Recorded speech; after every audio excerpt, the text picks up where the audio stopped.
Hi friends, welcome to our channel. Mahalakshmi, Archana ఇద్దరు మాట్లాడుకుంటూ ఉండగా ప్రీతి ఉషలిద్దరూ కూడా గదిలోకి వెళ్తారు. స్నాక్స్ తిన్నారా అని మహా అడుగుతూ ఉంటుంది. స్నాక్సే కాదు, అందరితో తిట్లు కూడా తిన్నాం, అన్నయ్యతో దెబ్బలు కూడా తిన్నాము. మిమ్మల్ని నమ్మి మీకోసం ఇక్కడికి వస్తే మాకు పనిష్మెంట్ ఇప్పించారు అని చెప్పి కోపంగా మాట్లాడుతూ ఉంటారు. ఇక అప్పుడు మహాలక్ష్మి అంటుంది, అందరు మీతో అలాగా దెబ్బలు తిట్లు తినిపించినందుకు నన్ను క్షమించండి, కానీ మీకే అంత బాధగా ఉంది, ప్లాన్ అంతా రివర్స్ అయినందుకు నాకెంత బాధగా ఉండాలి అని చెప్పి అడుగుతూ ఉంటుంది. అయినా మిమ్మల్ని నమ్మి ఇక్కడికి వచ్చాం, కానీ మీ ప్లాన్లన్నీ వేస్ట్ అని మాకు ఇప్పుడే అర్థమైంది అని ఉషా ప్రీతిలు మాట్లాడుతూ ఉంటారు. మహాకి కోపం వస్తుంది. అర్చన కూడా అవును, నాకు అదే అలాగే ఉంది అని చెప్తూ ఉంటుంది. ఇక మహా ఇంకా కోపంగా చూస్తూ ఉంటుంది.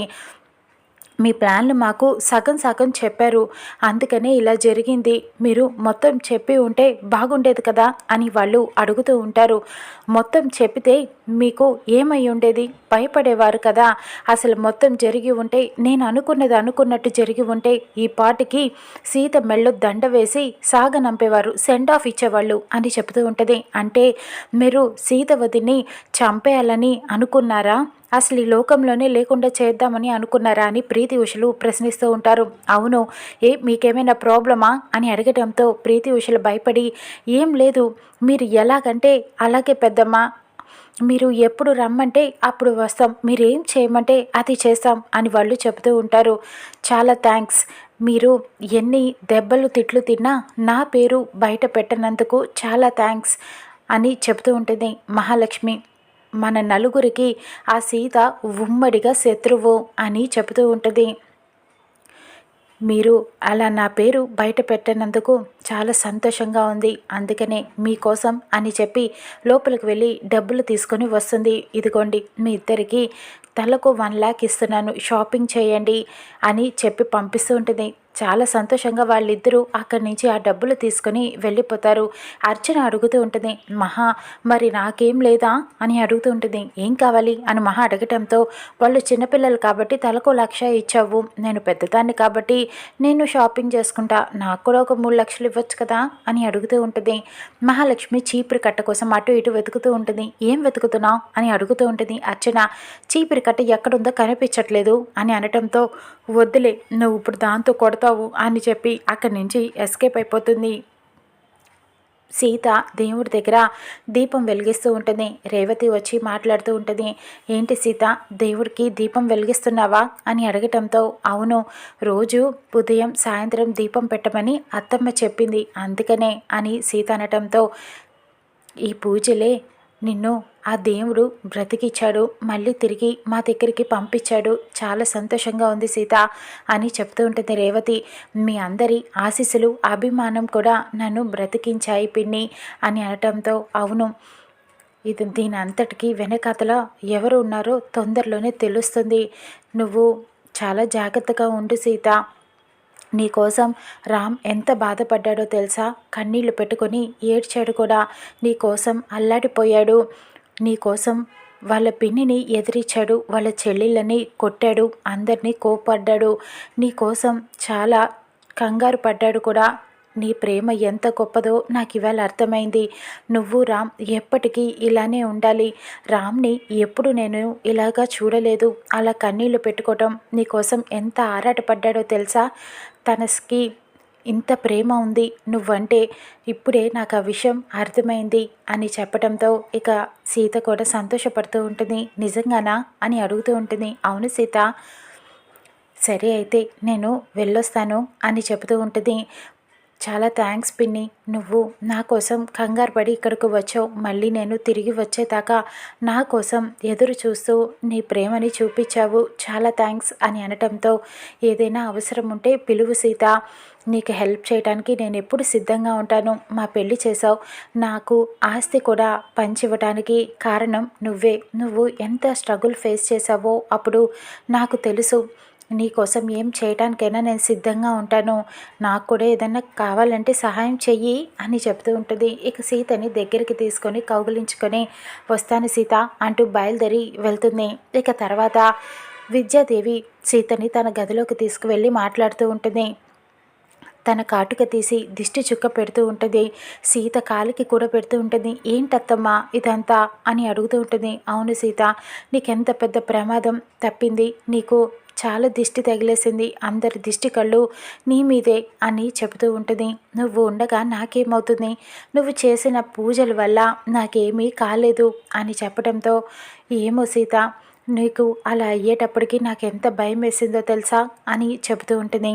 సారీ అత్తమ్మ, నీ మాట వినకుండా నేను వెళ్ళాను, నువ్వు ఎన్ని చెప్పినా కూడా సారీ అని అనటంతో, సరే సీత, రేపు నువ్వు గుళ్ళో నిద్ర చేయాలి, దేవుడి గుడికి వెళ్ళాలి అని చెబుతూ ఉంటుంది. నువ్వు ఇలా అఖండ దీపం ఆరిపోయింది అనగానే నాకు భయం వేసింది అత్తమ్మ, కానీ నీ పూజలే ఫలించాయి, నీ పూజల వల్లే నేను ఇలా బ్రతికి బయటపడ్డాను అని చెబుతూ ఉంటుంది సీత.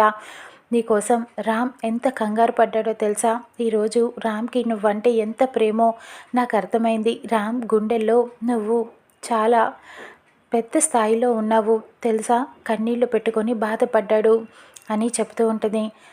అవునంట కదా, కానీ రామ్ మామ కోపంలో నిన్ను తిట్టేశాడంట కదా, నువ్వు బాధపడుతున్నావా, నన్ను క్షమించు అత్తమ్మ అని అంటుంది.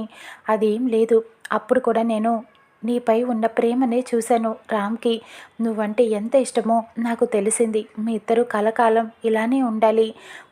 ఆ ప్రేమని అలా కోప రూపంలో చూపించాడు రామ్, అంతే అని చెబుతూ ఉంటుంది. కానీ కన్న తల్లిని అలా కోప్పడటంతో నువ్వు బాధపడి ఉంటావు కదా అని అడుగుతూ ఉంటుంది. అదేం లేదు సీత, కానీ ఇంతటితో మనం వదిలేయకూడదు, దీని వెనకాతల ఎవరు ఉన్నారో మనం తెలుసుకోవాలి.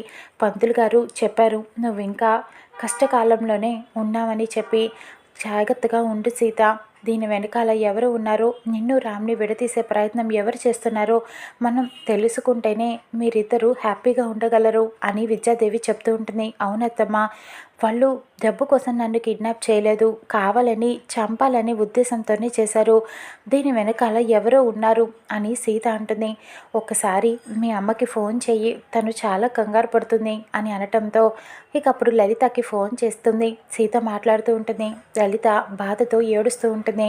నేను బాగానే ఉన్నానమ్మా, నువ్వు ఏడవకు, నన్ను రామ్మామ చిన్న గీత కూడా పడకుండా ఇంటికి తీసుకువచ్చాడు, అత్తమ్మ పూజలు చేసి నన్ను వెనక్కి తీసుకొచ్చింది అని చెప్పడంతో, అక్కడ మీ అత్తమ్మ ఉంది కాబట్టి నేను ధైర్యంగా ఉన్నాను, జాగ్రత్తగా ఉండు సీత, నేను మీ నాన్న నిన్ను చూడటానికి వస్తాం అని చెప్పి ఫోన్ పెట్టేస్తుంది. ఇక తర్వాత అక్కడ శివకృష్ణ ఆఫీస్ డ్యూటీ నుంచి ఇంటికి వెళ్తాడు.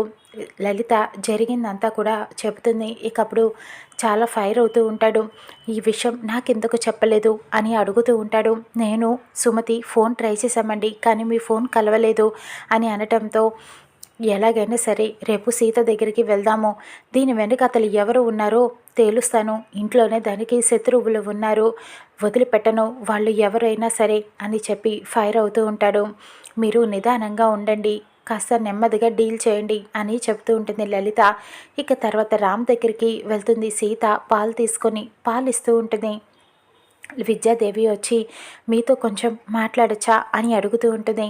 మీ ఇద్దరు కలకాలం ఇలానే ప్రేమగా ఉండాలి, రామ్కి నీ పైన ప్రేమ దీపాన్నే వెలిగించుకున్నాడు, నీకు రామ్ అంటే ప్రాణదీపం, మీరిద్దరూ కలకాలం ఇలానే ఉండాలి, జాగ్రత్తగా ఉండండి అని చెప్పి వెళ్తుంది విద్యాదేవి. ఇక తర్వాత సీత అడుగుతూ ఉంటుంది. మామ, నా కోసం నువ్వు మీ పిన్నిని ఎదిరించావా, మీ చెల్లెళ్ళని కొట్టావా, కన్నీళ్లు పెట్టుకున్నావట అని అడుగుతూ ఉంటుంది. అవును సీత, చాలా భయం వేసింది అని చెప్పి జరిగిందంతా తలుచుకొని బాధపడుతూ ఉంటాడు రామ్.